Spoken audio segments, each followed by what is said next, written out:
There are moments in life when everything looks complete from the outside, yet something inside quietly aches. You wake up, work hard, follow routines, meet expectations, and still feel strangely unfinished. It's not pain that screams. It's a silence that lingers. A question without words. This story is about that silence, about the search for purpose when life seems ordinary, predictable, and heavy all at once. About how motivation fades not because we are weak, but because we forget why we began. In a small, unremarkable town there lived a carpenter named Jonah Hale. His hands were strong, his work respected, his life stable. And yet, every night as the lights went out and the world grew quiet, Jonah felt the same unsettling thought return. Is this all there is?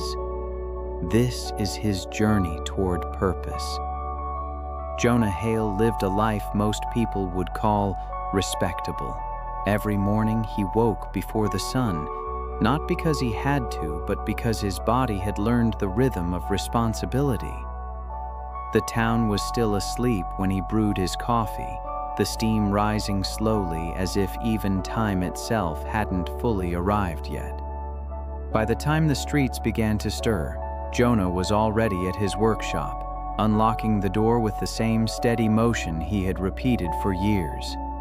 Inside, everything had its place. Tools hung neatly on the wall. Wood planks were stacked by size and grain. The smell of sawdust felt familiar, almost comforting. This space was proof of his discipline. Proof that he showed up. Proof that he was reliable. Jonah believed deeply in work. Honest work.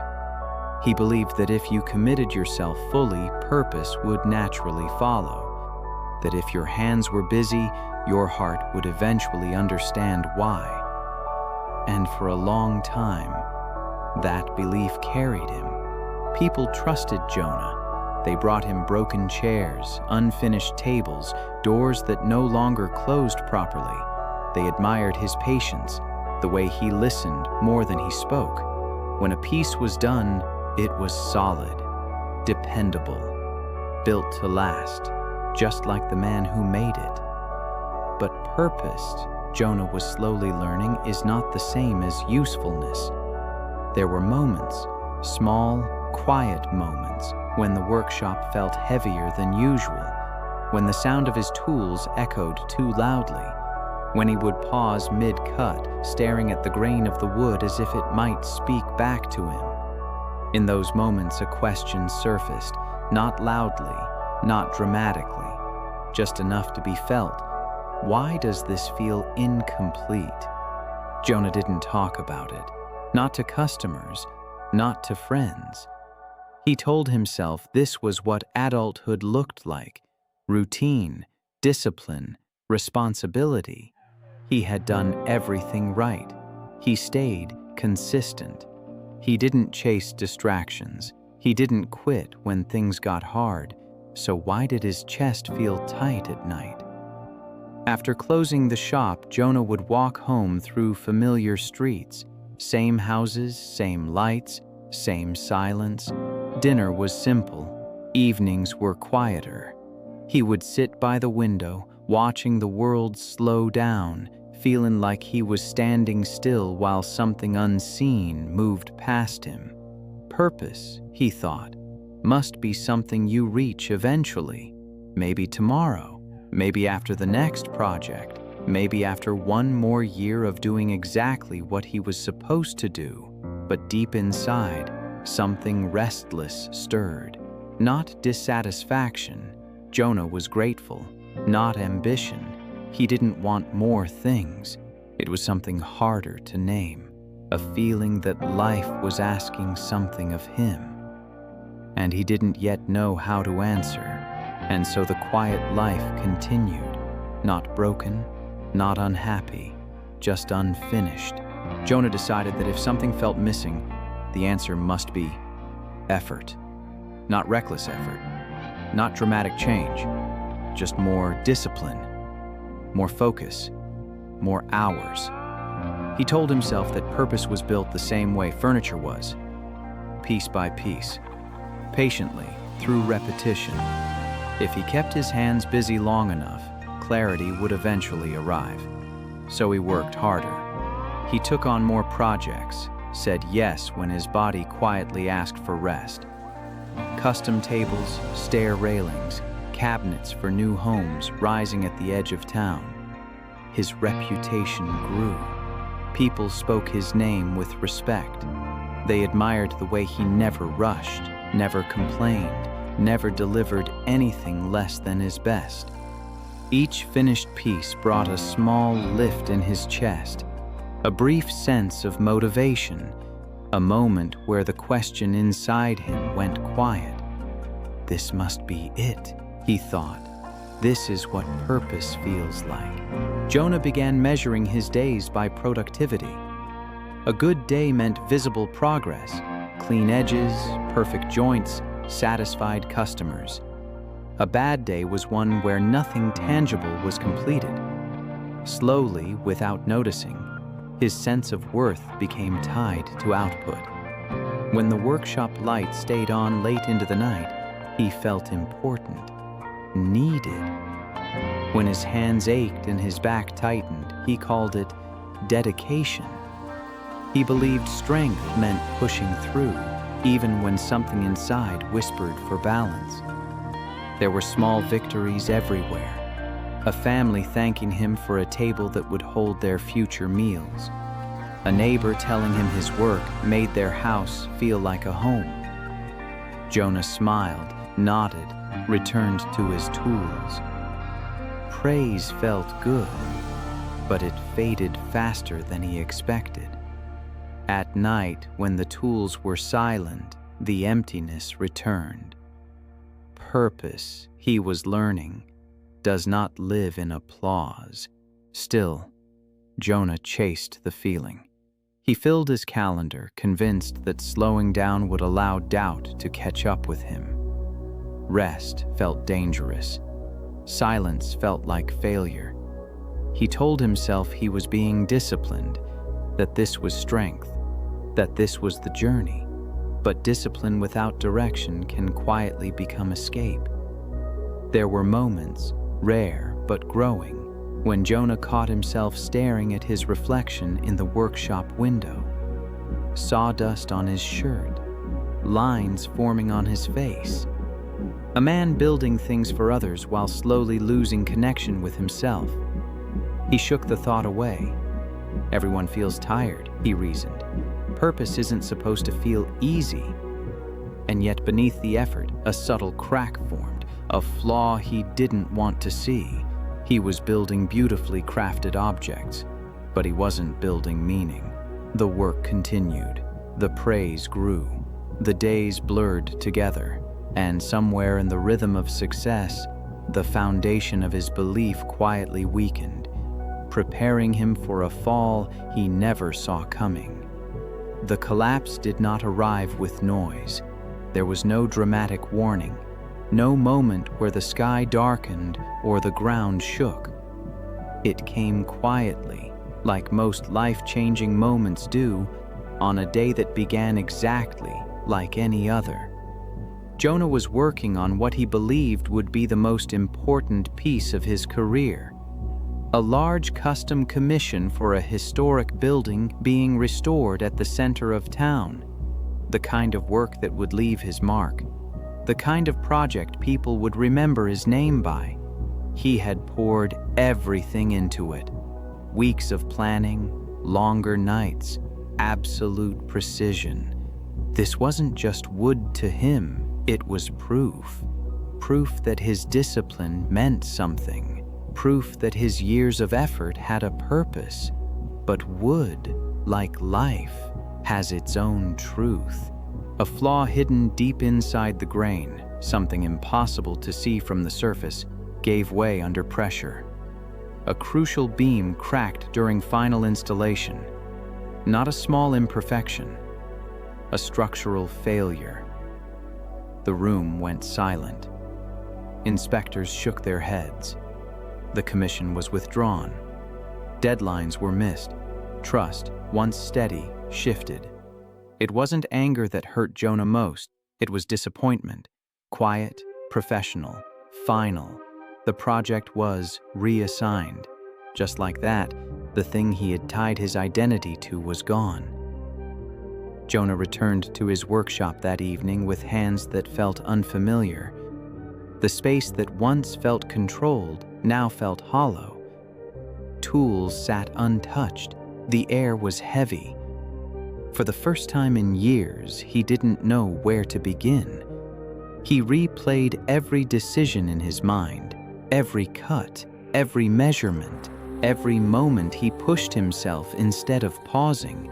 Guilt settled in his chest, not just for the failure, but for how much of himself he had given to something that could disappear in a single moment. The town didn't turn against him. Life didn't stop, but Jonah did. Orders slowed, confidence wavered. He found himself hesitating over tasks he once did effortlessly. Discipline without belief became exhaustion. Motivation, once fueled by productivity, collapsed under the weight of doubt. Who was he without his work, without the praise, without the proof? At night, Jonah sat alone in the quiet, the old question returning, this time sharper. If purpose can break this easily, was it ever real?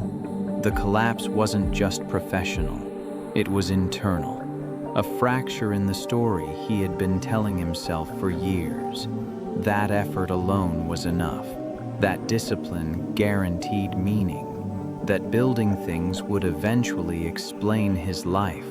But standing in the wreckage of his certainty, Jonah realized something terrifying. He had confused motion with direction, output with purpose, strength with avoidance. And now, stripped of the thing he leaned on most, he was forced to face what remained. Silence, uncertainty, and a self he barely recognized. This was not the end of his journey, but it was the moment everything he believed about purpose began to fall apart, so something truer could one day take its place. Jonah did not accept the collapse.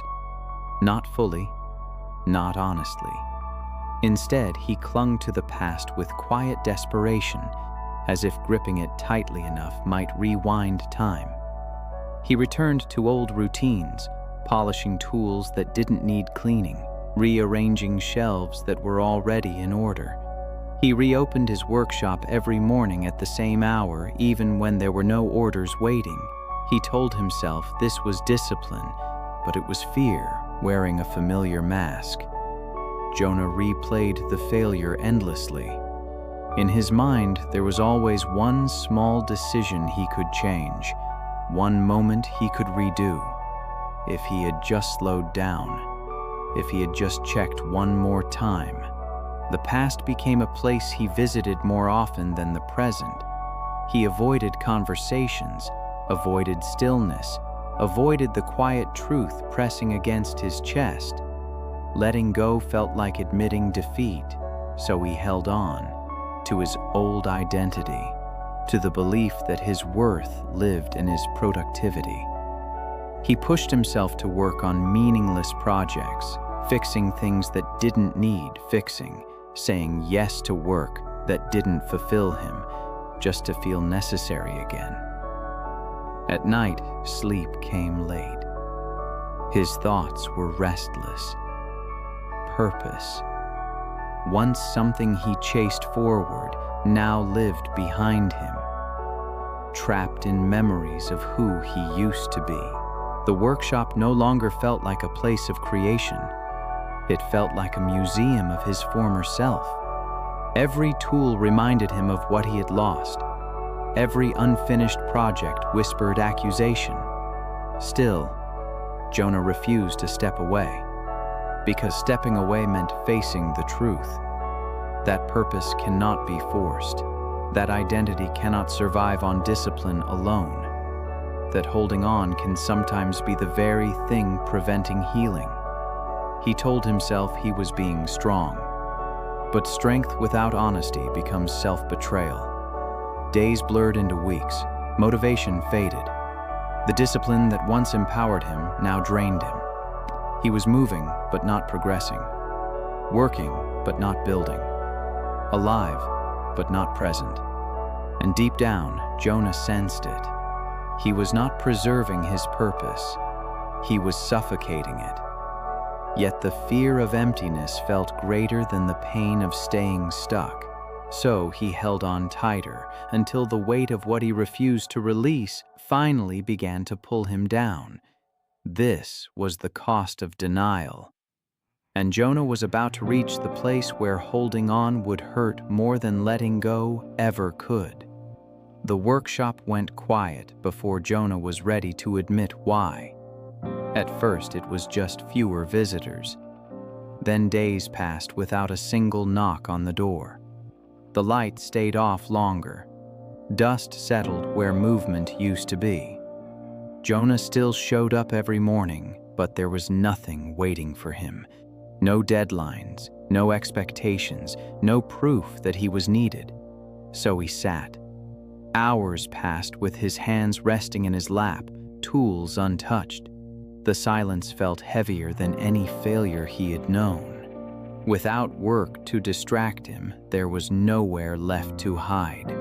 This was the lowest point, not because everything was gone, but because nothing was speaking anymore. Jonah stopped keeping track of time. Meals were forgotten. Sleep came in fragments. He found himself staring at unfinished wood, not seeing projects, only questions. The kind that don't demand answers, but patience. Who am I if I am not useful? What remains when effort no longer works? Isolation wrapped itself around him gently, almost kindly. Friends assumed he was busy. The town moved on. Life did not pause to wait for his understanding. And that was the hardest truth of all. One evening, Jonah didn't turn on the workshop lights at all. He sat in the dark, listening to his own breath, realizing how unfamiliar it felt to simply exist without producing something. His identity had been built on doing. Without it, he felt invisible, useless, small. But in that darkness, something else appeared. A stillness he had avoided for years. It wasn't peaceful, not yet. It was raw, uncomfortable, honest. The kind of silence that strips away stories and leaves only what's real. Jonah felt the weight of everything he had ignored. Grief for the life he thought he was supposed to live. Fear of disappointing himself. Exhaustion from carrying expectations that were never questioned. This was the moment before change becomes possible. Not hope, not motivation, just truth. Tears came without warning, not from weakness, but from release, from finally admitting that discipline alone had not given his life meaning, that productivity had kept him busy, not fulfilled, that purpose had been mistaken for performance. For the first time, Jonah didn't try to fix the feeling. He let it exist, and in doing so, he made space for healing, for listening, for something new to enter. This was the bottom. And strangely, it was also the beginning, because when nothing is left to hold on to, you are finally free to discover what truly matters. The encounter did not feel important at first. It happened on an ordinary afternoon, the kind Jonah used to ignore. He had left the workshop early, not out of purpose, but because there was nothing left to pretend to do. The streets were quiet, washed in soft afternoon light, the world moving gently without urgency. Jonah found himself walking toward the edge of town, where an old park sat mostly forgotten. He hadn't planned to go there. His feet simply carried him. Near a bench beneath a large, weathered tree sat an elderly man, feeding crumbs to birds that gathered without fear. Jonah slowed, unsure why, then sat at the far end of the bench. They did not speak at first. The silence between them felt natural, unforced. After a while, the man looked at Jonah and smiled, not with curiosity, but recognition. "You look tired," he said calmly, not accusing, not concerned, just observant. Jonah exhaled, surprised by how deeply the words landed. "I am," he replied. It was the simplest truth he had spoken in weeks. The man nodded. "Most people are, but not for the reasons they think." They sat again in silence. Birds fluttered. Leaves shifted in the breeze. There was no rush to fill the space. Finally, Jonah spoke. "I used to think purpose came from working hard, from building something that lasts." He hesitated. "Now I'm not sure what I believe." The old man scattered another handful of crumbs. "Purpose," he said gently, "is not something you build like furniture." Jonah frowned. "Then what is it?" The man turned to him fully. "Purpose is what remains when you stop proving yourself." The words settled slowly. "You spent your life becoming useful," the man continued, "but you forgot to become present." Jonah felt something shift inside him. Not pain, not relief, but clarity. Simple, undeniable. "You don't lose purpose when you fail," the man added. "You lose it when you refuse to listen to what failure is trying to teach." They sat quietly after that. No advice, no instructions, just space. When Jonah finally stood to leave, he realized something had changed. Not externally. Nothing in his life was fixed. His problems were still waiting. But inside, something loosened. Purpose was no longer something he had to chase. It was something he had to allow. And for the first time in a long while, Jonah felt ready to begin again. Not from effort, but from truth. Rebirth did not arrive with confidence. It arrived quietly, disguised as small choices. Jonah did not wake up suddenly inspired. There was no surge of motivation, no clear plan for the future. What changed was simpler and far more difficult. He stopped running. The next morning, Jonah opened the workshop later than usual. Not out of laziness, but intention. He stood in the doorway for a long moment before turning on the lights, breathing in the familiar scent of wood and dust without the pressure to produce. For the first time, he asked himself a different question. What feels honest today? There were no grand projects waiting, no deadlines, just a piece of old wood resting in the corner, scratched, uneven, overlooked. Jonah picked it up, not to sell, not to impress, but to listen to his hands again. He worked slowly. Every movement was deliberate, every cut mindful. There was no rush to finish. The discipline he once used to escape his feelings now became a way to stay present with them. Some days he barely worked at all. He cleaned, he observed, he allowed silence to exist without filling it. Other days he built small things, stools, shelves, simple repairs. Not because they mattered financially, but because they mattered personally. Healing rarely announces itself. It whispers. Jonah began noticing things he had ignored before, the way light moved across the floor, the sound of the town waking up, the calm that came from doing one thing with full attention. Purpose no longer felt like pressure. It felt like alignment. He apologized where needed. He forgave himself where possible. Discipline returned, not as punishment, but as care. He showed up consistently, even when progress felt invisible. This time he wasn't chasing transformation, he was allowing it. There were moments of doubt, moments when the old voice returned, telling him he was wasting time, falling behind, losing relevance. Jonah acknowledged the voice, but didn't obey it. Strength, he was learning, is not force. It is patience. Like, with each small act of honesty, something inside him softened. Purpose began to rebuild itself, not as a destination, but as a relationship with the present moment. Jonah wasn't who he used to be, and he wasn't who he would become yet.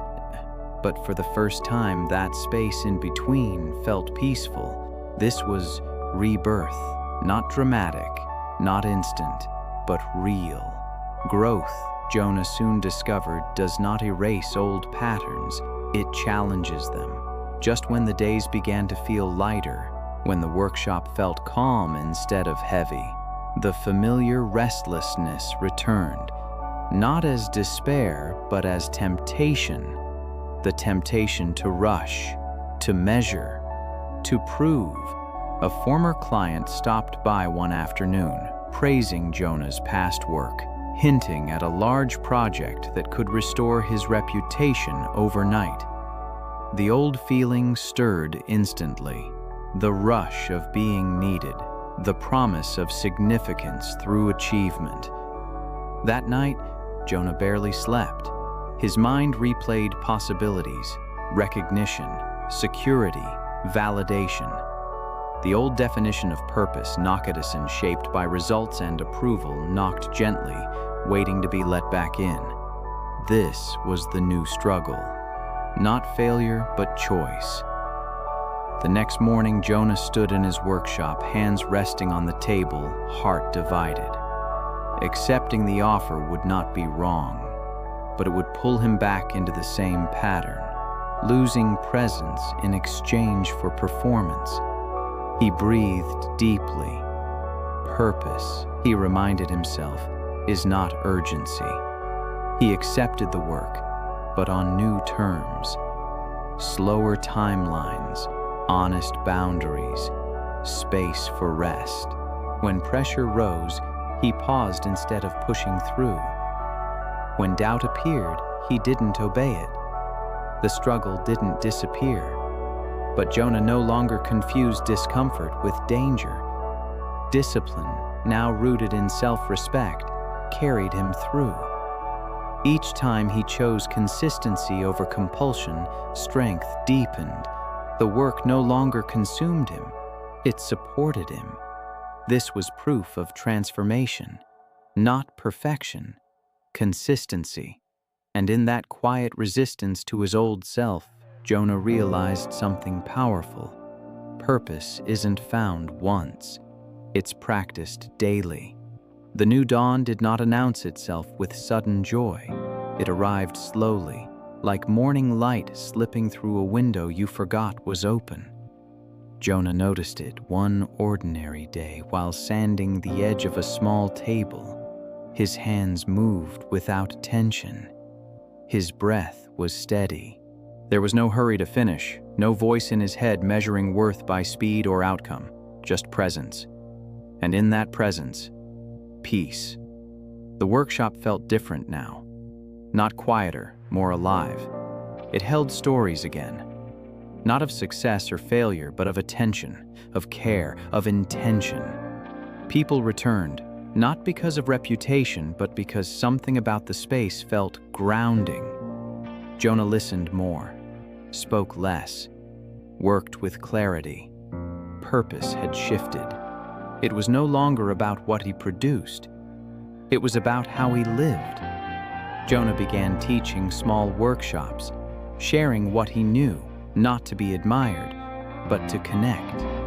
He helped others find patience in their hands, courage in slowness, meaning in doing one thing well.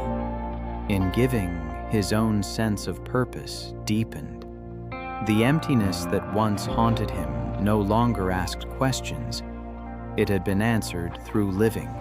Jonah understood now. Fulfillment does not come from reaching a destination. It comes from alignment, when who you are matches how you move through the world. The dawn was not brighter because life became easier. It was brighter because Jonah finally saw clearly. And this is where the story gently turns toward you. Because Jonah's journey was never only about carpentry or failure or a quiet town. It was about purpose, the kind that doesn't shout, doesn't chase applause, and doesn't disappear when things fall apart. If you are listening to this and feel tired in a way sleep can't fix, if you've been disciplined, consistent, responsible, and still feel something missing, know this: you are not broken. You are being invited inward. Jonah learned that purpose is not something you prove through constant effort. It is something you uncover when you stop running from yourself. Work can be meaningful, but productivity alone cannot hold your identity. When your worth depends on output, peace will always feel temporary. He learned that failure is not the opposite of purpose. Often, it is the doorway to it. What collapses is usually what was never meant to carry the full weight of who you are. Failure strips away noise so truth can speak. He learned that holding on too tightly to old identities, old definitions of success, old versions of yourself, can quietly suffocate growth. Letting go is not giving up, it is making space. He learned that discipline, when rooted in fear, becomes punishment. But discipline rooted in self-respect becomes healing. True strength is not how much you endure, but how honestly you listen. He learned that purpose is not a destination waiting in the future. It lives in attention, in presence, in how you treat the moment in front of you. It is found in contribution, not comparison. He learned that transformation does not erase old struggles. It teaches you how to meet them differently. Purpose must be chosen again and again, not perfectly, but consistently. And finally, Jonah learned that peace does not come from finally becoming someone else. It comes from returning to yourself without judgment, without urgency, without the need to prove. If you are on your own journey right now, trust this: you don't need to rush. You don't need to have it all figured out. You don't need to be more impressive to be more purposeful. Purpose is already closer than you think. It's waiting in the quiet moments, in the honest choices, in the courage to live, aligned, not admired. And maybe, just maybe, this story reached you at the exact moment you needed to hear it. If it did, carry it forward. Share it with someone who might be searching too. And if you'd like more stories like this, stories for healing, strength, and quiet transformation, stay connected. Your journey matters, and it's far from over.